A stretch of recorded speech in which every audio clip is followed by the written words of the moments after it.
ተፈጥሮ ሲኦል ግባ ወር ገነት ራሱ ዩኒቨርሱ ይነግርሃል። ያንን ነው ሲፈጥርህ ላይ ያስቀመጠው። ብሬንህም ዕውቀት አለው። የኒውሮኑ ፍጭት ኤሌክትሪሲቲ እኮ ነው። አእማደ ጥበብ የተባሉ 7 ነገሮች ፊት ላይ ያሉ ነው ትላለ። አየህ እዚህ ጋር ምን ሆነ ማለት ነው? አየር ሆነ ማለት ነው። ሲያስቀምጠው ከፍ ያረጋቸው እሳትና ነፋስን ነው። ነፍስ ወዴት እንደምትሄድ ይታወቃል። ይሄ ግን ውሃና መሬት የከበደ ነው። ሰው ክቡር ሲሆን አላወቀም፣ እንደ እንስሳ ሆነ ማለት እኮ የሆነ መብላት፣ መጠጣት፣ መውለድ፣ መሞት። ስለዚህ አሁን ገሃነመ እሳት ሲባል እኮ ጉድጓድ፣ ምድጃ ምናምን ነው። ልዕልና መሆኑን ታውቃለህ። ይሄ ደግሞ በጣም መውረድ መሆኑን ታውቃለህ። ስለዚህ ቦታቸውን ራሱ ታውቃለህ። ነው ቆይ ነፍሴ የት ነው የምትሄጂው ከሞትሽ በኋላ ብዬ አስባለሁ። ራሴን እገመግማለሁ። ይሄ ከተጫነኝ አስተካክለዋለሁ። ቶሎ ባላንስ ታደርገዋለህ ህይወትህን። ምንም ችግር የለብህም። ብዙ ጊዜ በመንፈሳዊ መጻሕፍት ላይ አለሉ አልባቢክሙ ይላል። ሁሌ በጸሎት ልባችሁን ከፍ አድርጎ ነው። በዲያቆናት የሚላሉ ቅዳሴ ላይ በቃ ከአንክሮ ውስጥ ግባ ነው። አንክሮ ይባላል። ሰውን ግን ሲፈጥረው እንደ ዘንግ መልምሎ እንዲሸት ፈልፍሎ ቀና ብሎ እንዲያደርጎ ፈጥሮታል። ማየት አለበት ማለት ነው። ታይዲን ማዕበል ይነሳል። ስለዚህ መርከበኞቹ ሁልጊዜ ያውቁታል። ንፋስ አለ ምን አለና ይጠነቀቃሉ። ሰውን ለ4 ቦታ እንክፈለው። አንገት ከአንገት በላይ የኛ መምህራን የሚከፍሉት ነው። የስነ ፍጥረቱ ትምህርት ደረት ላይ 2 ከዛ እስከዚህ ድረስ 3 መሬት የሚረክጠው ከወገብህ ከዳሌ በታች ያለው እግር 4 ነገሮች አሉ ማለት ነው። ጭንቅላትን ለእሳት ይሰጡታል። የወጣም ወሳኝ ትምህርት ነው። ደረትን ለአየር ይሰጡታል። ሆድቃን ለውሃ ይሰጡታል። ከወገብ በታች ያለውን ለመሬት ይሰጡታል። 4ቱ ባህሪያተ ስጋ ማለት ነው። የት ነው ቦታቸው? ሎኬሽናቸው ሎኬት የሚያደርጉት የቱ ጋ ነው። ኤነርጂያቸው የቱ ጋ እንደሆነ ማወቅ አለብህ። ሲጀመር ብለን በልምድ አንኖርም። ነፋሴ የቱ ጋ እንዳለ ማወቅ አለብኝ። እሳቴ፣ ውሃዬ፣ መሬቴ። ብታመም ከፈለኩኝ እሳት በጣም ይበዛብኝ ውሃዬን ከየት አምጥቼ እሳቴን ማቀዝቀዝ እንዳለብኝ ማወቅ አለብኝ። ሰው ነኝ፣ ሰው ስለሆንኩ ማለት ነው። እንስሳ አይደለሁም ነው። ስለዚህ ተፈጥሮ ሲኦል ግባ ወር ገነት ራሱ ዩኒቨርሱ ይነግርሃል። ገልብጦብሃል እግዚአብሔር። ለምሳሌ ወደ ሰማይ አቅንተህ ስታይ አሁን እንግዲህ ገነት፣ ሲኦል፣ ገሃነም፣ መንግስተ ሰማያት ያልከውን ነገር በራስህ ሰውነት ውስጥ ይታያል ነው እና ቀና ብለህ ስትመለከት ማየት ባትችልም 7ቱ ሰማያት ሲባል እንሰማለን አይደል? 7ቱ ሰማያት ሰማይ ስትል ሰና ማይ ነው። ዝም ብሎ ሰማይ የተባለ አይደለም። ሰማይ ማለት እሳት የእሳት መሆኑን ያሳያል። ማይ ማለት ውሃ ነው። የእሳት ሰማይና የውሃ ሰማይ አለ ነው። ህብረት ነው። አሁን ወደ ላይ ስታንጋጥጥ 7ቱ ሰማያት ከእሳት ተፈጥረዋል።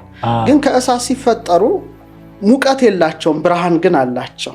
ሙቀቱን ትቶታል ነው በብርሃኑ። አሁን 7ቱ ሰማያት በል፣ ከዛ ከባቢ አየር በል ምን ብለ ወረድ ስትል ማለት ነው። ኦር ደግሞ እዛው ጠፈር ላይ ለሁለት ልክፈልል በቀላሉ 7ቱ ሰማያት የእሳት፣ ከዛ ቀጥሎ ባቢል የሚባል ነፋስ አለ፣ ነፋስ ቀጥሎ ጠፈር ሃኖስ የሚባለው ውሃ፣ ቀጥሎ መሬታችን። ፓተርኑ ምንድነው? እሳት፣ ነፋስ፣ ውሃ፣ መሬት። ኦር 7ቱ ሰማያት ትልና ከባቢ አየር፣ ከዛ ውሃና መሬት ምድር ላይ። እንደዛ ነው ማለት ነው። ያንን ነው ሲፈጥርህ ላይ ያስቀመጠው። ስለዚህ አንገት ላይ እሳት ነው እና በሰፊደል ነው የሚወከለው። ብሬን ነው ምንድነው? መክብበ ሕዋሳት ይባላል። ይሄ ሁሉንም ሚይዝ ማለት ነው። ጭንቅላት እሳት ምን አለው? ብርሃንና ሙቀት አለው፣ ቀለም አለው። ብሬንህም ዕውቀት አለው። የኒውሮኑ ፍጭት ኤሌክትሪሲቲ እኮ ነው። በጣም ኃይለኛ ነው። እንደገና ንዴት አለ። ቁጥ ይልባል፣ ትነዳለህ። ልክ ሙቀት ነህ፣ እሳትህ ነው እዚህ ጋር ያለው ማለት ነው። ልክ እንደ 7ቱ ሰማያት አእማደ ጥበብ የተባሉ 7 ነገሮች ፊት ላይ ያሉ ነው። 2 አይን አለ፣ 2 ጆሮ አለ፣ 2 የአፍንጫ ቀዳዳ አለ፣ አፍ አለ። ስንት ነው? 7 ነው። ጥበብ የሰራው ቤት ይባላል። ይሄ እፍ የተባለበት ፊት ላይ ነው፣ ገጽ ላይ ነው። ይሄ በጣም ትልቅ ጉዳይ ነው እና እያንዳንዱ ላይ ሎኬት የሚደረጉ ዕለታት አሉ። ቀኝ አይን፣ ግራ አይን። ምሳሌ እሁድ፣ ሰኞ፣ ማክሰኞ፣ ረቡዕ፣ ሐሙስ፣ ዓርብ፣ ቅዳሜ 7ቱን ዕለታት ወክለው በ7ቱ ዕለታት ላይ ደግሞ የተሾሙ 7ቱ ብሩሃን አካላት ፀሐይ፣ ጨረቃ። ማክሰኞ ደግሞ መሪህ ማርስ ማለት ነው። ሮብ አጣርድ ግራ ጆሮ ሜርኩሪ፣ አንፍ ዜማን ይባላል ቀኝ አፍንጫ ሐሙስና መሽተሪውን ጁፒተርን፣ ግራ ደግሞ አፍንጫ ቀዳዳ አንፍ ዘጸጋም ቪነስን ወይም ዝሁራን፣ ይሄ ደግሞ ከንፈርን ክቡ ነገር የሚመስለው ሳተርን ወክሎ እነዚህ ብቻ ከፍተኛ ዕውቀት ያላቸው እሳት ናቸው። እሳት ሁሌ ወደ ላይ መሄድ ነው አይደለ? ነበልባል ነው ማለት ነው። በጣም የከበረ አካል ነው። ራስ ሰው ራሱ ከተቆረጠ ህይወት የለውም። በ12 ስከል ነው የገነባው። 12 አጥንቶች ነው። አዳምም 22ኛ ፍጥረት ነው ሲጀመር። 22 የእግዚአብሔር ስሞች አሉ። 22 አጥንት ስከል አለ። አንገት ግን 7 ነው አጥንቱ። 7 ለታት አሉ እና 22 ለ7 ስታካፍለው 3.14 ነው። ፓይ ነው። ዝም ብሎ እንትን የተደበለበለ አይደለም። ሰው በጣም ክቡር ነው። ጭንቅላቱን ፈልቅቀ ብትገባ ትሪ ኦፍ ላይፍ ጽሕዮት አለ፣ ፒኒያል ግላንድ አለ፣ ሳክሪስ ሰክሪሽን አለ፣ የከበሩ ሜላቶኒኖች አሉ። ይሄ ክሬኒያል 12 ነርቮች አሉ። እያንዳንዳቸው ቁጥርና ምስጢር ናቸው። አንገት ነው ትልቅ ክቡር ነው። ዛትስ ዋይ ከአንገት በላይ ከጭንቅላት በላይ አክሊል ነው የሚደፋ። ሰው ሲበቁ እኮ ሃሎ ነው እዚህ ላይ ነው የሚደረገው እንጂ ጎናቸው ወይም ክህነት ሲሰጥ ምን ሲል ጭንቅላት ላይ ነው ዘይት የሚፈሰው። አክሊል ነው። አክሊል የከበረ ነው። ይሄ በቃ አክሊል ነው። አሁን ይሄ ራስ ነው። ከዛ በኋላ እዚህ ጋር ወረድክ። አሁን ላንግ ጋር ትመጣለህ ነው ትላለህ። አየህ እዚህ ጋር ምን ሆነ ማለት ነው? አየር ሆነ ማለት ነው። እንግዲህ በ24 ሪብስ የተከበበ የከበረ ቦታ ነው። ልብ እንላለን አይደለ? ልብ ስንል በእኛ ትልቅ ትርጉም አለው። በተለይ በቀመሩ ትምህርት ግን ልብ ወሳኝ ነው ለማለት ጂኦሜትሪዋ ይሄ ነው። የእረኛ በትር ናት እቺ 30 ላይ ያለች ናት። በደግሞ ቤት ናት። አልፋ ቤት ይባል የለ? ቤት ማለት በነው እኮ ግድግዳ አለው ጣሪያ ያለው። ለደግሞ ጫፍ አላት እና የልዑል ቤት ነው ይሄ። የልዑል እግዚአብሔር ቤት ነው። ይሄ በጣም የከበረ ቦታ ነው። በጣም መቅደስ ነው። ብዙ ነገር ውስጡ አለ። ይሄ አየር ነው። አየር ትወጣለህ። አየር አሁን ሆድ ጋር ሲመጣ ደግሞ ውሃ ነው። ውሃ ከባድ ነው እንደምታየው። ከዛ መሬት ነው። ልክ እንደ ተፈጥሮ እንደ ሰማዩ እኮ ስሪት ነው። አይን ምንድን ነው? እሳት ነው አይደለ? እንደ እሳት ብርሃን አለ፣ ቀለም አለ አይደል? አይን ላይ ዝቅ ስትል አፍንጫ ነው። ምን አለ? አየር። አፍ ጠጣርና ፈሳሽ፣ ውሃና መሬት ማለት በፈሳሽና ጠጣር በቃ አለቀ። ስለዚህ ምድቡን ታውቀዋለህ። ሲያስቀምጠው ከፍ ያረጋቸው እሳትና ነፋስን ነው። እሳትና ነፋስ ደግሞ የመላእክት ባህሪ ነው። ከእሳትና ከነፋስ ተፈጠሩ ይባላል። ልክ እሳትና ነፋስነት ከበለጠ ወደ ላይ እንደነሱ መሆን ያምርሃል። ማመስገኑ ተመስጦ ምናምን ያምርሃል። ነፍስ ወዴት እንደምትሄድ ይታወቃል። ይሄ ግን ውሃና መሬት የከበደ ነው እና ወደዛ ስትሄድ ይሄ ይገፋሃል። ተው ኧረ ብላ ዝም ብለህ ጠጣ ዝም ብለህ ውለድ ሰው ይልሃል። በጣም ትግል ነው። እርስ በርስ ይታገላሉ። አይገልጸውም። ትግል ነው። ለምሳሌ ጠበኞች መሆናቸው የምታውቀው እሳት ከውሃ ጋር ጠበኛ ነው። እሳት ውሃን ያተነዋል፣ ውሃ እሳትን ያጠፈዋል። ነፋስ እስከ መሬት ጋር ጠበኛ ነው። መሬት ይገድበዋል፣ ያ ደግሞ መሬትን ጠርጎ ይሄዳል። የማይጣሉት ከላይ ናቸው፣ የሚጣሉት ታች ናቸው እና መጓተት አለ በሰው ዘንድ። ለምሳሌ ሰው ክቡር ሲሆን አላወቀም፣ እንደ እንስሳ ሆነ ማለት እኮ መብላት፣ መጠጣት፣ መውለድ፣ መሞት። ይሄ ግን ይለያል። ስለዚህ አኗኗርህን ታውቀዋለህ።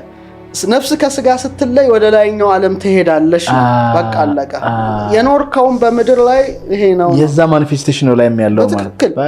ይሄ ደግሞ ከበለጠ ወደ ታች መውረዷን ማወቅ አለብህ። ምርጫ አንተ ነው። ስለዚህ አሁን ገሃነመ እሳት ሲባል እኮ ጉድጓድ ምድጃ ምናምን ነው እኮ። መንግስተ ሰማያት ሲባል ሰማያት ውስጥ ያለ ዓለም እንደሆነ ልዕልና መሆኑን ታውቃለህ። ይሄ ደግሞ በጣም መውረድ መሆኑን ታውቀዋለህ። ስለዚህ ቦታቸውን ራሱ ታውቃለህ። ነው ቆይ ነፍሴ የት ነው የምትሄጂው ከሞትሽ በኋላ ብዬ አስባለሁ። ይሄ ውሃና መሬቱ ነው እየተጫነኝ እየኖርኩ ያለው ፕላኔት አርዝ ላይ ወይስ ነፋስና እሳትነቴ ብዬ ራሴን እገመግማለሁ። ይሄ ከተጫነኝ አስተካክለዋለሁ። ቶሎ ባላንስ ታደርገዋለህ ህይወትህን። ምንም ችግር የለብህም። ብዙ ሰው የሚቸገረው ውሃና መሬትነቱ እየከበደው ይመስለኛል። ብዙ ጊዜ በመንፈሳዊ መጻሕፍት ላይ አለሉ አልባቢክሙ ይላል። ሁሌ በጸሎት ልባችሁን ከፍ አድርጎ ነው። በዲያቆናት የሚላሉ ቅዳሴ ላይ ሁሌ ነው። በቃ ልባችሁ ለምሳሌ ተንሱ ለጸሎት ሲባል ሁሌ ነው። በደቂቃው ሰው ተቀምጦ አይደለም፣ ከፍ በል ነው፣ ተነሳ ነው እኮ። ልዕልና ገንዘብ አድርግ እኮ ነው። ይሄ እኮ ምድራዊ እንዲህ ብድግ በል ቁጭ በል ብድግ ቁጭም ህመምተኛ ይቀመጣል። ግን በቃ ከአንክሮ ውስጥ ግባ ነው። አንክሮ ይባላል። ማድነቅ ውስጥ ግባ ነው፣ ሂድ ነው፣ ገስግስ ነው እኮ ከፍታ ልዕልና እኮ ነው። እና ልቡናችሁን ከፍ አድርጉ። ስለዚህ ቀልብን ነው ማለት ነው። እግዚአብሔር ሲፈጥረን እንደ እንስሳት በአራት እግራችን እንድንሄድ አላደረገንም። እነሱ ሰማይን አቅንተው የማየት እድል የላቸው። ሁሌ ማየት የሚችሉት መሬት ነው። ሰውን ግን ሲፈጥረው እንደ ዘንግ መልምሎ እንዲሸት ፈልፍሎ ቀና ብሎ እንዲያደርጎ ፈጥሮታል። ማየት አለበት ማለት ነው። አንዱ የተፈጠረበት ዓላማ ቀና ብለ ተመልከታቸው ነው። እና ከዋክብትን የሚያይ ሰው፣ ፀሐይን የሚያይ ሰው፣ ጨረቃን የሚያይ ሰው በብዙ ዕውቀቶች የተሞላ ይሆናል። ምክንያቱም እኔ ከዋክብትን የሚያያቸው የእግዚአብሔር ፊደሎች እንደሆኑ ነው። ፊደሎች እያንዳንዱ ኮንስቴሌሽን፣ እያንዳንዱ ምህዋረ ከዋክብት፣ እያንዳንዱ ኮከብ ለእኔ ህይወት አለው። ምክንያቱም የሚያስተላልፍልኝ መልእክት ስላለ ማለት። ያን መልእክት ማወቅ ሌላ እውቀት ነው። በመሰረታዊ ነገሩ ወደድንም ጠላንም ተጽዕኖ ውስጥ ነን። ስጋ ነፍስ መንፈስ ከመሆናችን ጋራ ግዝፈትም ርቀትም ገንዘባችን ስለሆነ ከግዙፍ አካልና ከረቂቅ አካል ጋራ ግንኙነት አለ። ለምሳሌ በቀላሉ ዛሬ አሁን ሰው ጨረቃ ምን ታደርግልኛለች ይላል። ጨረቃ ባትኖር ምድራችን እኮ ህይወት የላትም ማለትም ወቅት አይፈራረቅም፣ ድብልቅልቁ ይወጣል። ፀሐይ ባይኖር ህይወት የለም። ስለዚህ የህይወትም መገኛዎች ናቸው። ግን ለምሳሌ በቀላሉ ፉል ሙን ላይ እንመልከት። እኔን ጨምሮ ብዙዎች ሙሉ ጨረቃን የማድነቅ የመውደድ ነገር አላቸው። በተለይ እኔ ፉል ሙን በጣም ከምወደውና ወሩን ጠብቄ ከምደሰትበት ቀን መካከል ሙሉ ጨረቃ ወይም በእኛ ምልአተ ወር እንላለን። ምንድነው? ለምሳሌ ሙሉ ጨረቃ ሲሆን ማዕበል ይነሳል። ሁልጊዜ የተለመደ ነው። ለምሳሌ ሎው ኦፍ ግራቪቲ እንደተማርነው ሁላችን በፊዚክሱ ሁሉም ቁስ አካላት ይሳሳባሉ።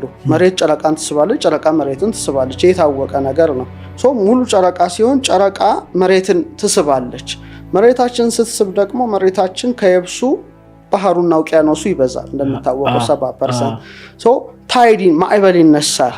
ስለዚህ መርከበኞች ሁልጊዜ ያውቁታል። ንፋስ አለ እና ይጠነቀቃል። ኦር ውቅያኖስ ዳርቻ የሚኖሩ ሰዎች ያውቁታል ያንን ነገር። ግን ወደኛ ስታመጣው 70% እኛ ውሃ ነን። ስለዚህ እኛንም የመሳብ አቅም አላት ነው ጥንታዊ እውቀት። ስለዚህ ነጭናጫው የበለጠ በለቱ ነጭናጫ ሊሆን ይችላል ነው። ደስተኛው የበለጠ ይፍለቀለቃል፣ ሳቂታው የበለጠ ይስቃል፣ አፍቃሪው የበለጠ ልቡ እስኪፈነዳ ድረስ ያፈቅራል ነው። እንዲህ ሲባል ኃይሉን ከፍ ታደርገዋለች። አሁን እሳት የሚንቀለቀል እሳትን ስታራግበው ምን ይሆናል? በጣም ፍሌሙ እየተንበለበለ እንደሚሄድ ኃይላችንን በማንቃት በማበረታታት ያለ። ለዚህ ነው አሁን ሆስፒታል ብንሄድ የአእምሮ ህሙማን ብትሄድ ሉናቲክ ይባላሉ አይደል? ሉና ማለት ጨረቃ ማለት ነው። ጨረቃ ያሳበደው ማለት ነው። አብዛኛውን ጊዜ ሆስፒታል የሚሰሩ ሰዎችን ብትጠይቃቸው በዚህ ደረጃ ፉል ሙን ሲሆን ውጪ ምን ብዙ ሆስፒታሎች እጂ ጠይቄያለሁ። ምንድነው እንዴት ይሄ ነገር ስል በቃ ይረበሻሉ ማለት ነው። ህሙማኑ ማለት ነው። ለምን ነው ይረበሹት? ኤነርጂያቸውን ከፍ ታደርጋቸዋለሽ። ለምሳሌ አሁን ሪሰንትሊ ድሮ ሜንስትሪሙ ሳይንስ ውሱን ስለሆነ ይሄ ነገር አይገባውም ነበረ። አሁን ግን የተደረጉ ጥናቶች ለምሳሌ ምንድነው በተለይ የሜዲካል ጆርናሎች እያወጡ ያሉት ለምሳሌ በፉል ሙን ጊዜ ጂም መስራት ጥሩ አይደለም አይነት ነው። ምክንያቱም የልብ የመጨረሻ አመታት ጫፉ ላይ ይደርሳል። በዛ ላይ ደግሞ ስፖርት ስትጨምርበት በጣም ከባድ ደረጃ ላይ ተሆነ ታማሚ ልትሆን ትችላለህ አንተ ሳታውቀው መጨረሻ ላይ ማለት ነው። እና ከጤንነት አንፃር፣ ከምርምር አንፃር፣ ከወቅቶች አንፃር፣ ከሁሉም ነገር አንፃር እነዚህን ሰማያዊ አካላት ማወቅ መመርመር ተገቢ ነው።